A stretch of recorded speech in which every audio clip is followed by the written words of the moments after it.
The name Matthew is derived from the Hebrew Mattijah, being shortened to Mattai in post-biblical Hebrew. In Greek it is sometimes spelled Matthaios. The name means gift of Yahweh, or gift of God.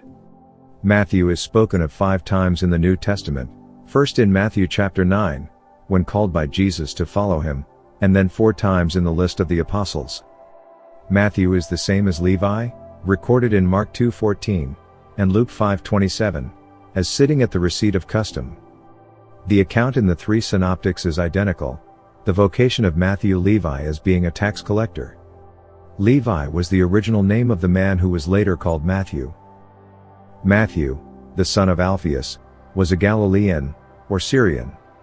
As tax gatherer at Capharnaum, he collected custom duties for Herod Antipas, and, although a Jew, was despised by the Pharisees, who hated all publicans.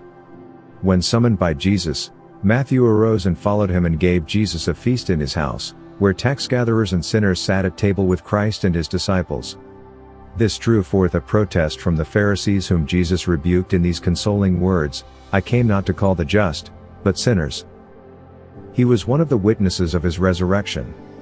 He was also amongst the apostles who were present at the ascension, and afterwards withdrew to an upper chamber, in Jerusalem, praying in union with Mary, the mother of Jesus, and with his brethren. Saint Irenaeus tells us that Matthew preached the gospel among the Hebrews. According to tradition, the saint was killed, by the sword, on the orders of the king of Ethiopia while celebrating Mass at the altar. The king lusted after his own niece, and had been rebuked by Matthew, for the girl was a nun, and therefore the bride of Christ. The Latin Church celebrates the feast of Saint Matthew on the 21st of September, and the Greek Church on the 16th of November. Saint Matthew is represented under the symbol of a winged man, carrying in his hand a lance as a characteristic symbol. Tradition attributes the writing of the Gospel of Matthew to Saint Matthew. So, he is considered both an apostle of Jesus and an evangelist. The Gospel of Matthew was originally written in Hebrew or Aramaic and then translated to Greek. His tomb is located in the crypt of Salerno Cathedral in southern Italy. Please subscribe to Catholic News World's YouTube channel. Thanks and God bless.